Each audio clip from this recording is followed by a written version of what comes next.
disculpas por el problema y ahora sí podemos lanzar todo como toca. Exactamente. Decíamos que Muy Hartas la programamos en la sala virtual del Instituto Quevedo de las Artes del Humor y que va a estar disponible hasta el 30 de abril. En este sentido, es importante decir que se encaja en la programación dentro de las actividades que tanto el Instituto como la Fundación y la Universidad están programando dentro del 8M. En este sentido, lo que ahora vamos a hacer, y os preguntaba, que esta exposición y el proyecto Muy Hartas se engloba en algo más amplio. Muy brevemente, contarnos un poquito las distintas patas en lo que consiste y a partir de ahí vamos a empezar a ver la exposición. Pues a ver, el proyecto Artas como tal nace con su primera parte, que se llama Artas, en el año 2020, la segunda parte es del año 2022, se articula primero en forma de libro, escrito por Antonia, dibujado por mí, y luego tiene el formato exposición en el que se han podido visitar pues, las diferentes piezas que ilustran el libro con unas cartelas de texto hechas por Antonia.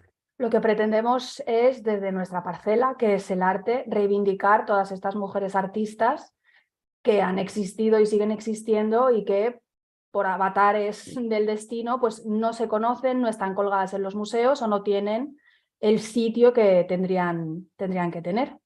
Sí, además, para quien no conozca el proyecto Artas, es un diálogo entre la historia del arte y la caricatura.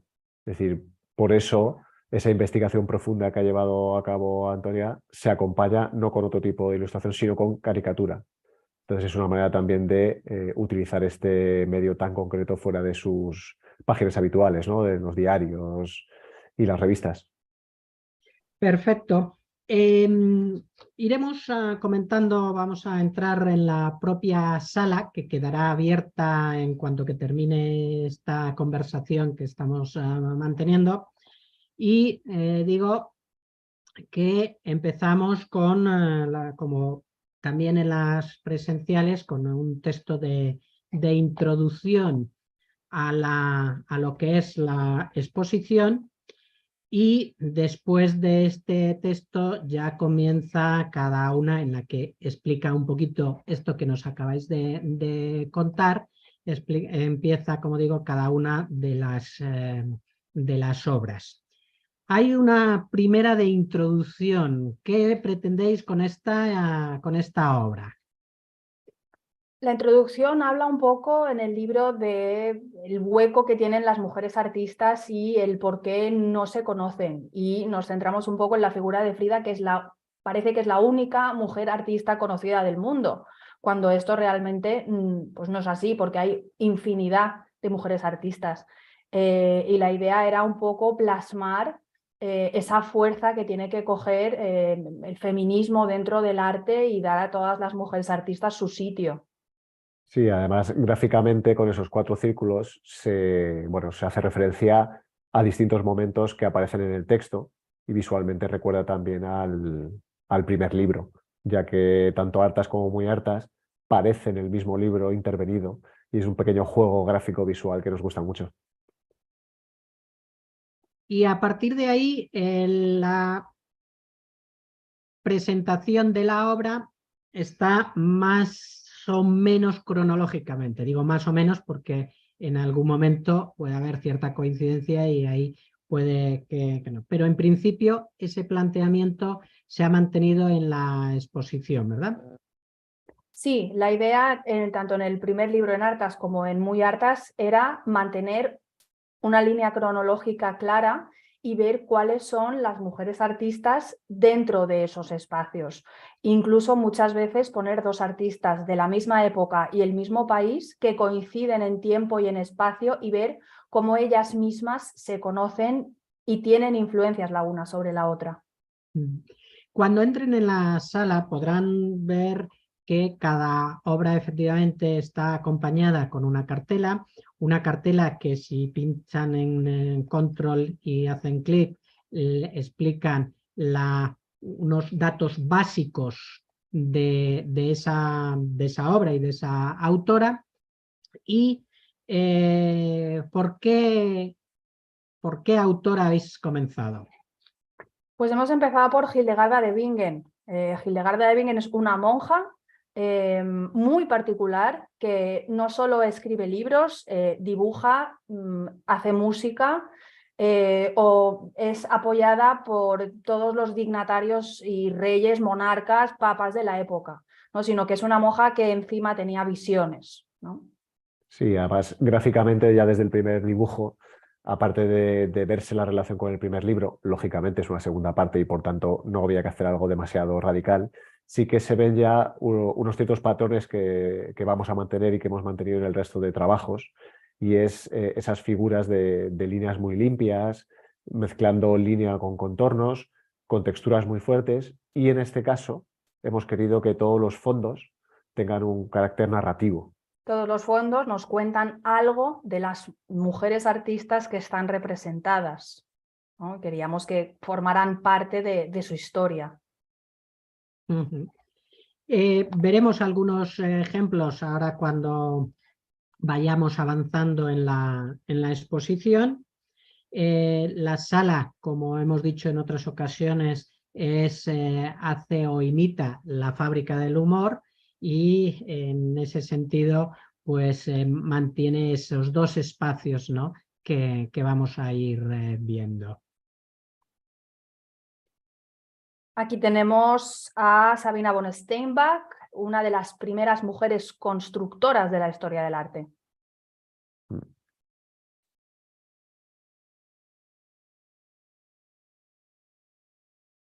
Animamos desde aquí a todo el mundo a que lea con detenimiento las cartelas y si quiere aprender un poquito más que vaya a los libros, por supuesto. Sí, la investigación lógicamente es mucho mayor en los libros.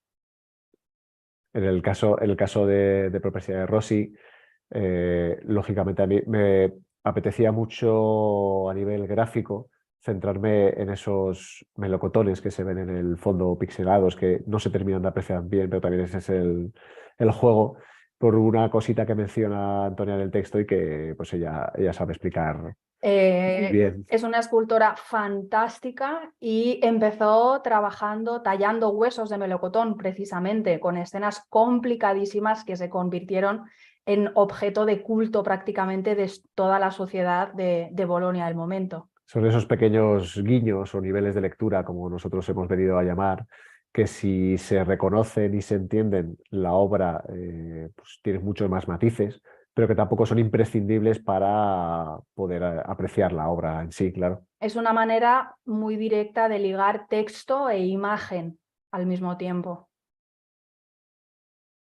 Y por ejemplo tenemos a Catharina van Gemesen, ¿no?, que David ha querido hacer también un guiño a su propio autorretrato, primer artista que se retrata como artista, no como mujer. Claro, de hecho ese pequeño texto que se ve arriba a la izquierda es una versión del propio texto que la propia Catharina van Gemesen puso, que ella se había autorrepresentado, entonces es un pequeño juego de palabras, ¿no?, en latín, como pues cambiando su nombre por el mío y por mi edad, entonces no deja de ser esos pequeños guiños que nos gusta hacer y que completan y complementan y connotan las obras. La siguiente es Diana Mantuana, es una grabadora excepcional que se mueve a caballo entre el Renacimiento y el Barroco y a la que le tenemos que dar las gracias por luchar tantísimo por lo que hoy en día conocemos como copyright o los derechos de autor. Ella fue la primera que se dio cuenta de que tenían que ser los propios autores los que tenían que controlar las obras. Además, en este dibujo, además de la síntesis propia de mi trabajo y de esa combinación con las texturas tan característica, en el fondo hemos utilizado un fragmento muy ampliado a nivel casi macro de un grabado real de este artista. Por eso arriba a la derecha se aprecia Diana, que es la propia firma de la autora, pero con esa trama de semitono mecánica para que quede más integrado también y un poquito más difuminado, ¿no?, más elegante en el uso. La siguiente es Marietta Robusti, hija del famoso pintor Tintoretto y que vivió toda la vida a la sombra de su padre, ¿no? Sí, es un dibujo que el fondo llama mucho la atención y claro, no todos los fondos se tienen por qué entender, como habíamos dicho, pero si alguien conoce el lavatorio de Tintoretto, Que está en el esta, Museo del está en Prado. el Prado y es un cuadro enorme, este es una recreación del suelo de ese cuadro.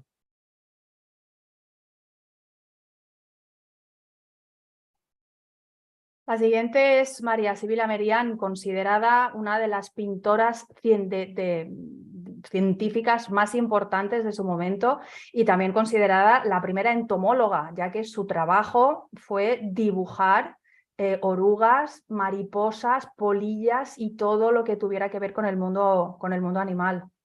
De hecho, el fondo, en este caso, es una ala de mariposa gigante, un fragmento, pero que por esos colores y por ese tamaño creo que aporta también un detalle muy bonito. Además, el broche que cierra la ropa a modo de prendedor es un dibujo de una polilla hecho por el hermano de Antonio. O sea que al final son esos Todo pequeños en casa. detalles, son esos pequeños detalles que nos gusta mucho incluir en estos trabajos.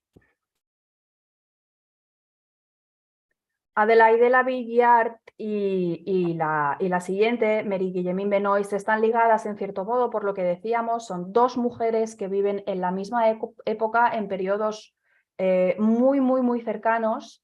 La primera trabajando para la Casa Real Francesa, de ahí que el fondo, que lo explicará David.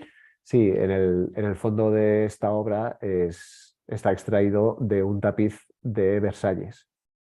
Entonces, claro, no tiene por qué entenderse, como habíamos dicho, es suficiente con la parte estética que aporta el dibujo, pero cuando se explica o se conoce ese pequeño detalle que acabo de comentar, hace que, bueno, el dibujo tenga unas connotaciones mucho mayores y a nuestro juicio pues sea también mucho más interesante, ¿no?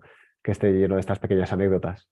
Ella trabaja, hemos dicho, para la monarquía francesa y en cambio Mary Guillemín Benoist lo que hace es trabajar por la República, ¿no? Una vez llega la Revolución Francesa, lo que hace es ponerse del lado de esa revolución y luchar a través de sus obras por la igualdad de la mujer sobre todo y la esclavitud, la abolición de la esclavitud.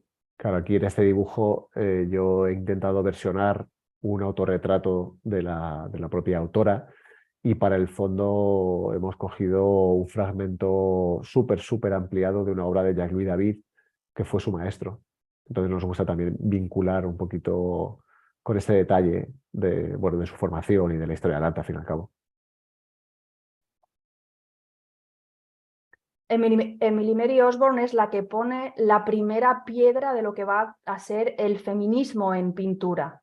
Es la primera que tiene una obra que se llama Sin familia ni amigos, Sin fama ni amigos, perdón, en la que pone de manifiesto precisamente las dificultades que se encontraban las mujeres artistas que vivían en ese momento. Y ella tuvo la suerte de ser apoyada por la reina que compró algunas de sus obras. Sí, y de hecho el detalle de este fondo se lo voy a dejar que lo explique Antonia directamente porque tiene mucha gracia, es un pequeño detalle. Ella fue, lo que hemos dicho, fue apoyada por la reina y la reina Victoria fue quien puso de moda el vestirse de blanco cuando una se casaba y el fondo pues, es un fragmento, un trocito de mi propio vestido de novia.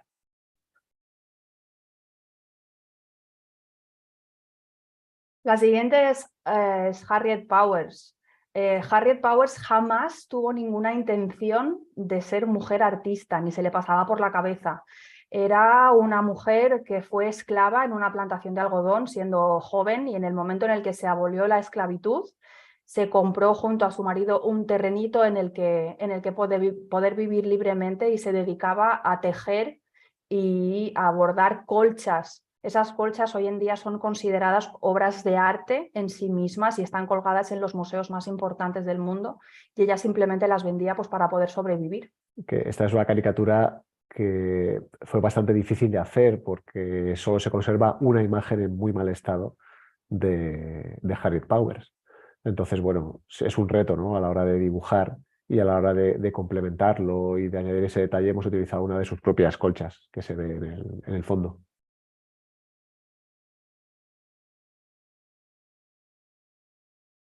Edmonia Lewis tuvo dos problemas.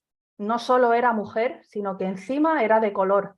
Ella quería ser escultora. El problema era que nadie quería darle clases por su doble y mala condición, diremos. Al final, con tesón, con trabajo y con muchísimo esfuerzo, consiguió ser una de las mujeres escultoras más conocidas de su época. Sí. Hubo dos problemas. Y la verdad es que esto que comentábamos de los detalles, no todos son tan Sutiles. complejos y tan sutiles y tan difíciles de encontrar. En este caso es una mujer escultora que trabaja el mármol. El fondo es una pieza de mármol y nos hemos quedado tan a gusto haciendo este detalle tan directo y listo.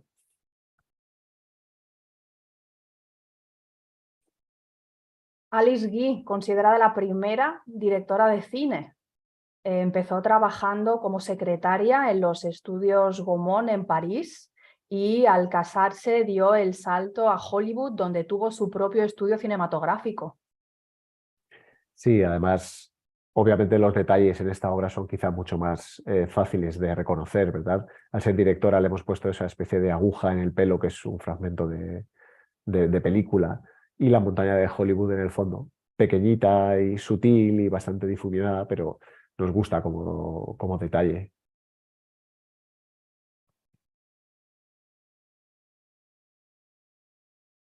Paula Modersohn Becker está considerada hoy en día como una de las precursoras del expresionismo alemán.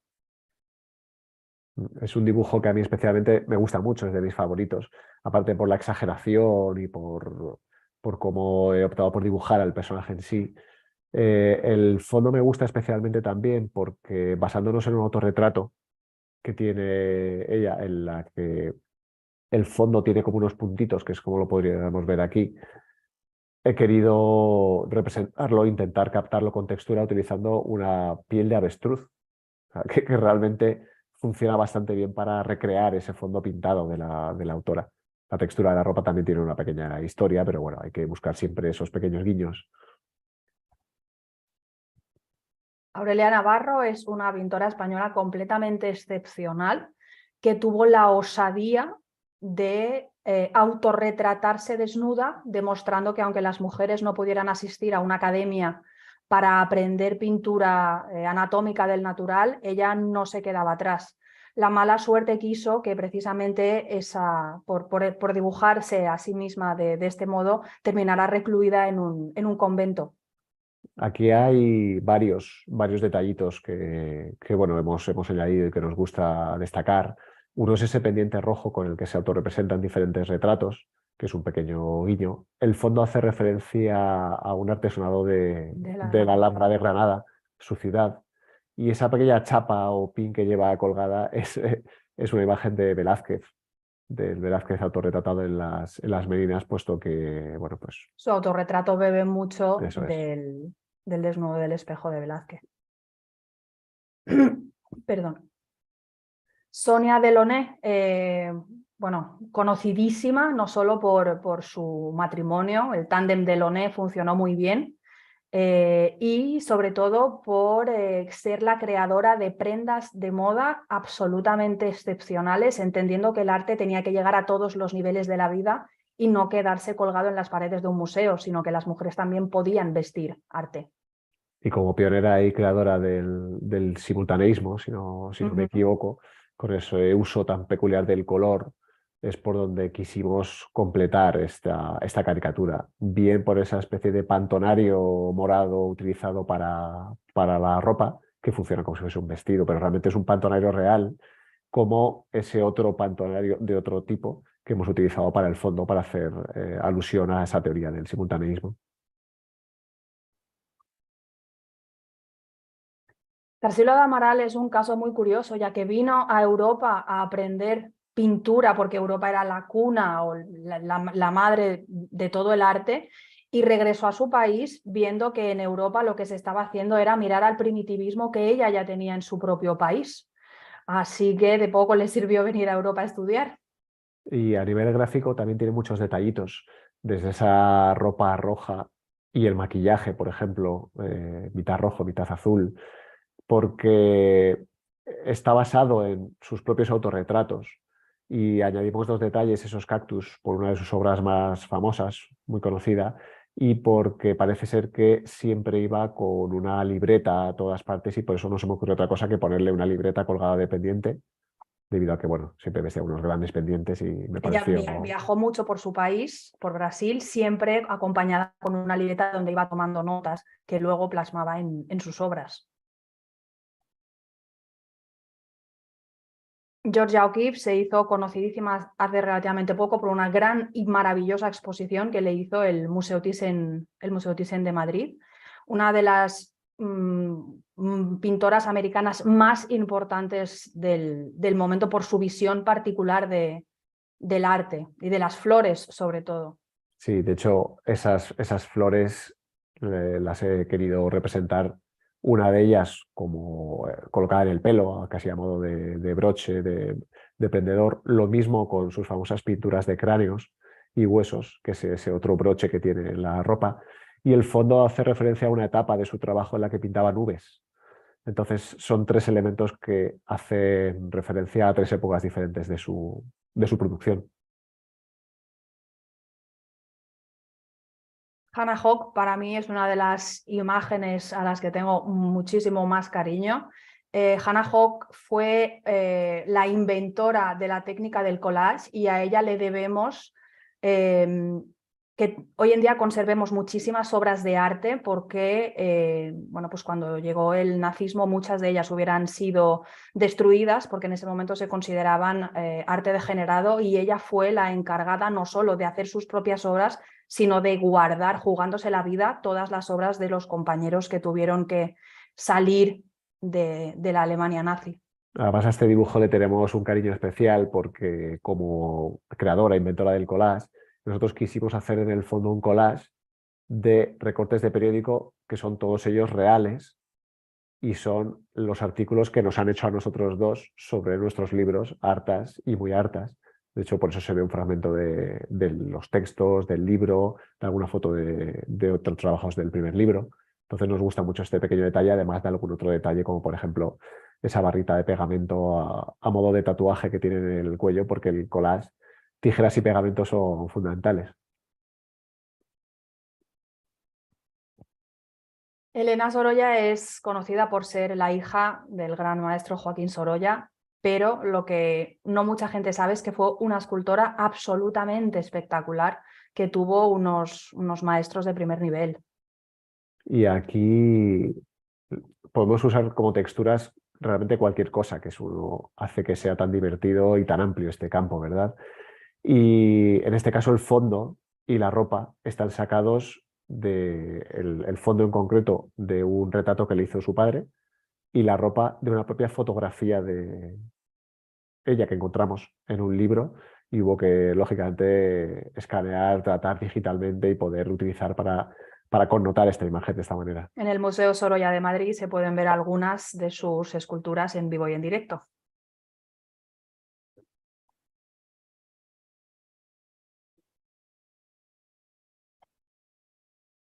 La siguiente es Tina Modotti, que tiene una de las vidas más interesantes dentro de la historia del arte. Nacida en Italia, viaja a Estados Unidos, pasa por Hollywood teniendo 3 películas, conoce al fotógrafo Edward Weston y se va hacia México, donde ella decide dedicarse a la fotografía de una manera revolucionaria. Ligada a esa revolución, luego va a trabajar como espía y va a morir en extrañas circunstancias. La verdad es que podríamos haber utilizado para este dibujo montones de referencias. Hay dos principales, una es ese colgante a modo de falsa estrella, ¿no? Del Paseo de la Fama, con su cámara, con su nombre, que queda muy divertido. Además está hecho con los mismos colores, con las mismas proporciones, para que quede más realista. Y luego el fondo que está basado en sus fotografías de flores. Y si Tina Modotti tiene una de las vidas más apasionantes, Jeanne Voltaire tiene una de las más tristes de la historia del arte. Con un talentazo impresionante, estudiante de historia del arte, conoció a Modigliani, que fue su perdición, y terminó, pues bueno, suicidándose pocos días después de que él muriera. Como dice Antonia, su vida es un absoluto drama, es un personaje interesantísimo, sus obras también.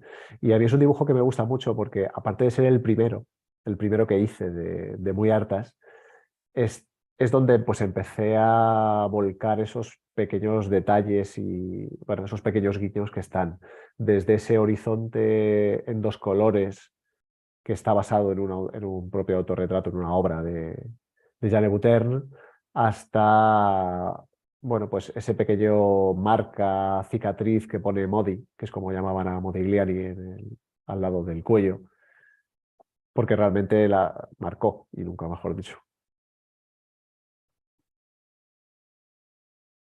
Pan Julián es una artista ejemplo de superación. Fue la primera artista oriental, hombre o mujer, en conseguir una beca para ir a estudiar a París, con una infancia absolutamente traumática, ya que fue vendida a un burdel y sacada de allí por uno de sus clientes. Con sus pinturas de desnudos intentó superar esa infancia que la marcó.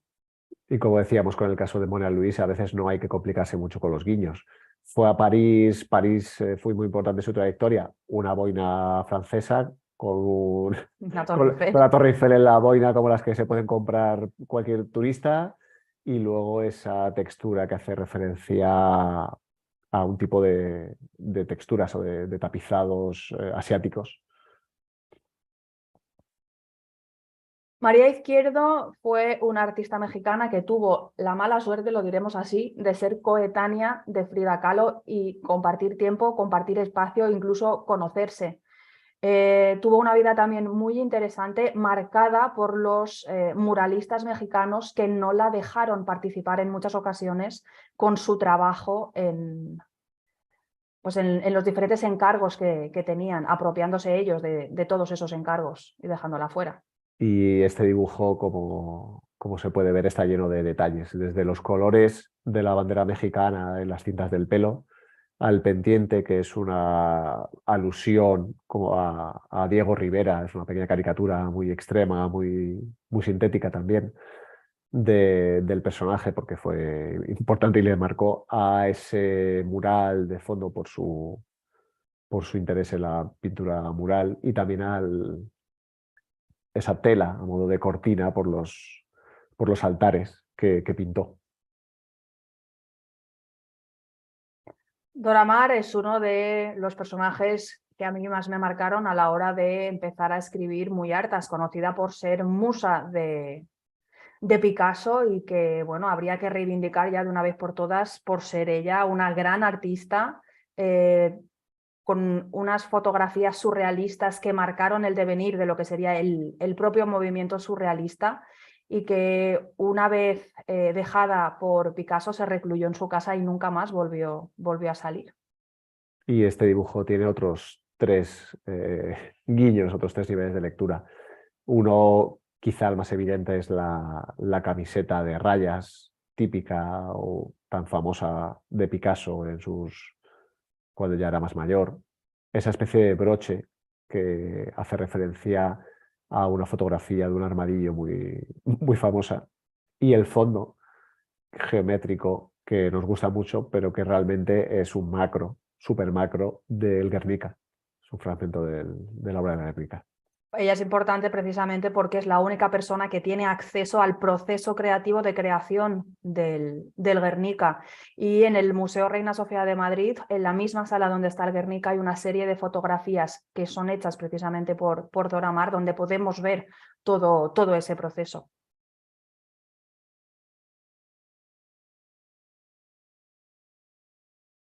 Ángeles Santos, bueno, ¿qué decir de Ángeles Santos?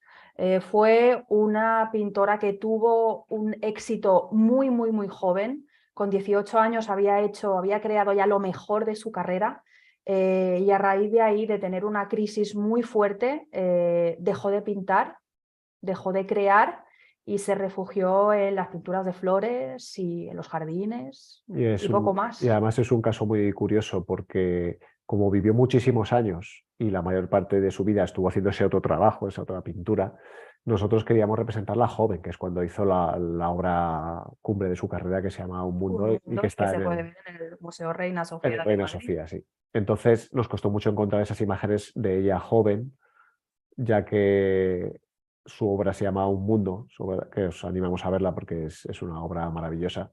Ese mundo, esa galaxia en el fondo. Y hay un detalle muy sutil, que es ese pendiente con forma de estrella, que tiene exactamente la forma de una de las estrellas pintada en esta obra que se llama Un Mundo. Aquí tenemos a Matilde Ucelay, fue la primera arquitecta de carrera que tuvimos en España, castigada por el régimen con años de inhabilitación en los que a ella no le pararon. Ella siguió trabajando, siguió creando edificios, siguió haciendo proyectos durante toda su vida. Y hay de nuevo tres guiños, ¿no?, que nos hacen referencia a su labor como arquitecta. El fondo, que es un plano de una vivienda, parece evidente. Ese elemento en el pelo, casi parecen unas agujas o cualquier tipo de prendedor, es una regla que utilizan los arquitectos para dibujar. Y en la oreja tiene puesto un lápiz de Ikea. Esos pequeños lápices que todo el mundo coge y no devuelve en Ikea cuando va, pues se lo hemos puesto con ese pequeño nota de humor también, ¿verdad? Y la última artista de este Muy Hartas es Leonora Carrington, conocida por ser musa de Max Ernst en un momento dado, pero que fue una creadora incansable que renegó de una vida de lujos porque venía de una familia de la high class inglesa y que decidió vivir una vida libre de creación artística completa, ya que tiene cuentos, tiene pinturas y tiene esculturas también. Y en este caso nos pasa como en otros muchos del libro. Hemos dibujado a Leonora Carrington joven, pero realmente hay muchísimas imágenes suyas cuando era mayor, como también en el caso de Hannah Hawke, por ejemplo. Son artistas que vivieron muchos años. Claro, pero a nosotros nos interesaba dibujarla joven. De ahí el look, el peinado, la ropa, esa ropa como de ganchillo, que está basada en una serie de fotografías muy famosas. La obra que hace referencia, el fondo que hace referencia a una obra de Max Ernst. Y ese sombrerito tocado con el caballo que alude a una obra muy famosa de este artista.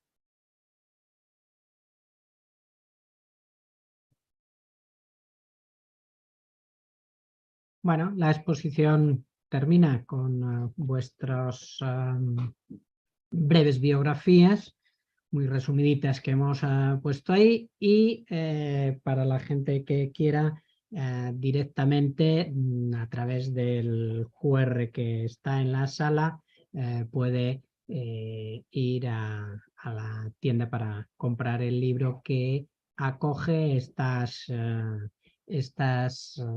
todas estas caricaturas acompañadas de toda la biografía, toda esa investigación que se ha encargado, como decíamos, Antonia.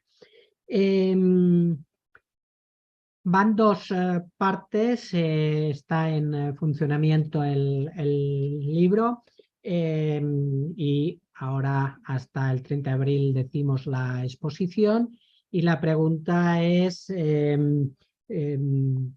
¿hay movimiento, hay actividad para desarrollar en otros sitios, David?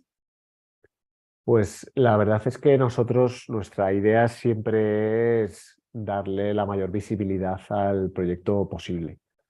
Después de, ahora con motivo del 8M, el lanzamiento de la exposición virtual, que acabamos de hacer esta pequeña visita, nosotros pretendemos seguir moviéndolo y poder seguir hablando al respecto allí donde nos dejen un hueco.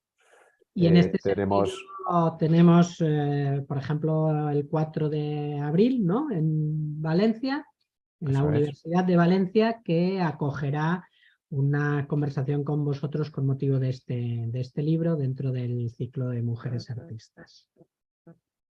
Sí, además tenemos muchas ganas de ir a Valencia porque creemos que puede ser un espacio donde se cree un diálogo muy interesante. Además, Antonia, que es la que ha hecho la investigación fuerte, dura y totalmente seria y pormenorizada, creo que va a aportar mucho. Yo creo que es necesario dar a todas estas artistas, tanto de hartas como de muy hartas, el hueco que se merecen, que entren de una vez por todas en los libros de texto, en las universidades, porque si no las conocemos, evidentemente no las podemos reivindicar como toca, y sobre todo que los museos hagan un gran trabajo de revisar qué está colgado en sus paredes, qué está en sus fondos, y que entiendan que ellas tienen también que estar colgadas en sus paredes.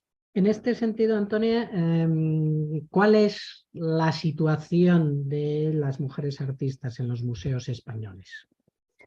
Pues es un poquito vergonzosa, en el sentido en el que, si no recuerdo mal los datos, el Museo del Prado tiene un 0,01% de mujeres colgadas en sus paredes. El Reina Sofía tiene un 0,02%, que son los museos un poco más de referencia de la ciudad de Madrid. Creo que eso debería hacer que nos replanteáramos qué vemos cuando vamos a un museo y por qué no están representadas las mujeres artistas. Muy bien, aparte de lo que decíamos del 4 de abril en Valencia, tenemos después también, estaréis en Palma, en la Casa del Libro, ¿verdad? Sí, estaremos aquí bueno, es mi isla, con lo cual es jugar en casa. Estaremos en Palma de Mallorca, en la Casa del Libro, pues bueno, por lo mismo, dando visibilidad a este proyecto que nos llena de tanto orgullo y que llevamos por bandera allá donde vamos. Muy bien, en cualquier caso, es verdad, hemos programado esta exposición virtual con motivo del 8M, pero tú lo dices ahora, Antonia, en realidad esto no tiene fecha, es decir, cada día es un 8M para seguir visualizando, seguir luchando porque el trabajo de todas estas y de otras muchas mujeres artistas sea visibilizado, ¿no? Yo creo que las mujeres artistas deben tener su hueco, pero no solo ellas. Las mujeres científicas, mujeres que se han dedicado a la investigación, mujeres periodistas, mujeres escritoras, yo creo que mujeres filósofas. Yo creo que es hora de que entren en los libros de texto. Hay un estudio muy reciente en el que en los libros de texto de los institutos apenas hay mujeres artistas. Ayer estaba dando una charla en un colegio y les pregunté ¿cuántas mujeres aparecen en vuestros libros de texto? Y en ese momento sacamos libros, empezamos a mirar y no había ninguna, de ningún ámbito, con lo cual creo que algo estamos haciendo mal, ¿no? Porque si las futuras generaciones no son conscientes de que las mujeres han participado de la vida y de la historia, se están perdiendo mucha parte de esa vida. Sin duda, y en este sentido ya vamos a aprovechar para decir que el día 16 de marzo presentamos aquí en la Fábrica del Humor también una exposición de caricatura que es pioneras, efectivamente, de mujeres de ámbitos diversos que, bueno, fueron rompedoras en el sentido de romper esquemas, de empezar a trabajar, de hacer brecha, ¿no? Y de conseguir hacerse un hueco. Y en ese sentido, también dentro de nuestro programa, en este caso de exposiciones, como está la exposición de Nuria Pompeya en la Casa de la Entrevista hasta el 9 de abril. Esas sí que tienen que desplazarse hasta Alcalá de Henares, porque las dos son presenciales aquí, pero esta exposición en cualquier momento pueden verla, pueden disfrutar a través de la página del IQH y sobre todo también dedicar un tiempo a ver de qué área, qué ha hecho cada una, y eso a través de la exposición y sobre todo de los libros. Efectivamente, esta es una de las dos exposiciones y cualquier comentario que nos quieran hacer llegar, aparte del momento, lo pueden hacer a través del WhatsApp en el número 628 78 56 85. Y Futuro también para el proyecto, ¿se plantea algo a la vista? Nos encantaría, Nos la verdad. encantaría, sí, claro. Es un proyecto en el que pues, los dos como historiadores del arte le tenemos mucho cariño, mucho esfuerzo, creemos que es necesario y ojalá un tercer volumen del proyecto Artas para seguir dando visibilidad a todas estas mujeres que no lo tuvieron nada fácil para poder dedicarse al arte en un mundo que estaba copado por los hombres. Muy bien, pues la verdad es que es un placer, como siempre, escucharos, aprender y invitar a todo el público a que vea, como digo, despacio, porque requieren para ver esos dobles, triples elementos de lectura que se han puesto en las caricaturas y muy acompañados, muy complementarios con los textos que acompaña a cada uno. Y en ese sentido es tremendamente importante, como digo, el cerrar el proyecto y efectivamente pues habrá que verlo, pero abiertos está. Así que vamos a trabajar para ello. Antes de cerrar, ¿alguna cosa más? Por nuestra parte, poco más. Animar a todo el mundo a que entre, que vea la exposición, que se pare en esos pequeños detalles, que lea el libro, por supuesto, que hay Claro. muchísima más información de A todas nosotros, ellas. a nosotros nos encantaría que después de leer las cartelas y después de ver las caricaturas, la gente tuviese curiosidad por ver el libro, que es donde está de verdad la investigación seria, larga, extensa, porque hay que entender que cada artista tiene una caricatura y 3 páginas de texto, nada menos. Y Entonces, además los libros acompañan algo que en la exposición no es posible ver, es un trabajo bibliográfico importantísimo que ayuda a conocer más y a seguir investigando sobre cada una de estas autoras, ¿verdad? Sí, es un trabajo hecho desde el rigor más absoluto, desde conocer qué se ha escrito sobre ellas, qué conocemos de antes y hacer una recopilación de toda esa información y ponerla por escrito de una manera que se pueda entender, que la gente pueda disfrutar y para todos los públicos, ¿no?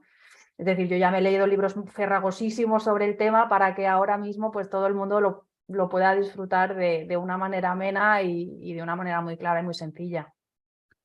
Muy bien, pues a los dos muchísimas gracias. Es un placer. Espero que el público vaya disfrutando de esta visita porque es la primera vez que hacemos una visita virtual a la exposición y el asunto es que en cualquier momento cualquiera puede verlo, puede pararse a contar o a ver estos detalles que ahora y estos secretos que nos habéis contado y y que para cómo han somos dejado nosotros, la hemos hecho corta, creemos.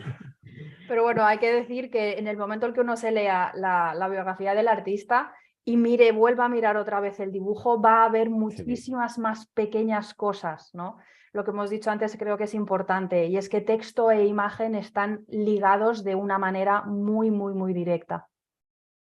Creo que eso es un valor importantísimo para esto y creo que lo decía David al inicio. La primera vez es un homenaje al arte por doble partida, ¿no? Por las mujeres artistas y por supuesto por el uso de la caricatura que se ha querido hacer como un elemento distintivo, porque no hay proyectos que mezclen ambas cosas, ¿no? O al menos No es habitual, no es habitual. Hace años, en los 70 o en los 80, era muy habitual tener libros ilustrados con caricatura de todo tipo. Pero es cierto que eso poco a poco ha ido cayendo en desuso. Y si nosotros podemos aportar nuestro granito de arena no solo a esa visibilización de mujeres artistas, sino también a intentar recuperar esos libros ilustrados con caricatura, pues ¿por qué no hacerlo, verdad? Pues fantástico. Muy bien, lo dicho. Muchas gracias y